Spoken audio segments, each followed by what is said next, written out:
अकोला महानगरपालिकेकडून गेल्या 3 महिन्यांपासून दिव्यांग भत्ता मिळत नसल्याने प्रहार जनशक्ती पक्षाने तीव्र आंदोलन छेडले आहे। प्रशासनाच्या निष्क्रियतेविरोधात दुखवटा आंदोलन करण्यात आले असून त्वरित निर्णय न घेतल्यास आंदोलन अधिक तीव्र करण्याचा इशारा देण्यात आला आहे।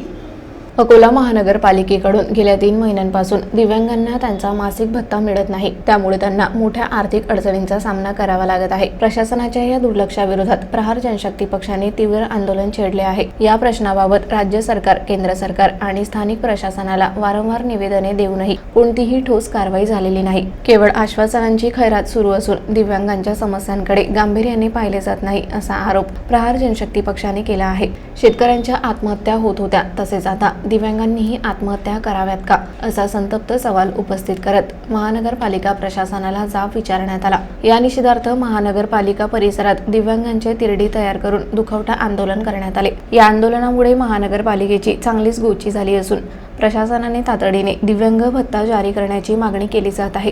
महानगरपालिका आयुक्तांनी त्वरित निर्णय घ्यावा, अन्यथा आंदोलन अधिक तीव्र करण्यात येईल, असा इशारा प्रहार जनशक्ती पक्षाच्या वतीने देण्यात आला आहे।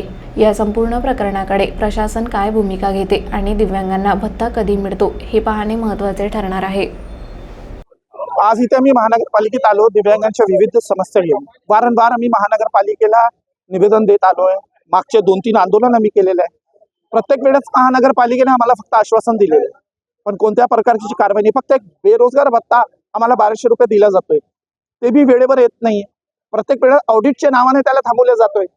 केंद्र शासन आमच्यावर अत्याचार करत आहे, राज्य शासन आमच्यावर अत्याचार करत आहे। आता राहिलेली जे गरज आहे ती स्वराज्य संस्थेनेच केलेली आहे।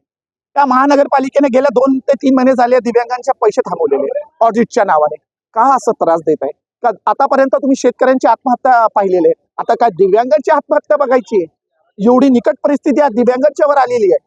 आज आम्ही पूर्ण जोशाने आणि पूर्ण अधिकाराने इथे आलो। जोपर्यंत आमचा अधिकार भेटत नाही आम्ही इथे जाणार नाही। जर वेळ पडली तर रात्रीचा मुक्काम आम्ही आयुक्त साहेबांच्या कॅबिन मध्ये करू, पण इथून आमचा न्याय भेटल्याशिवाय आम्ही जाणार नाही।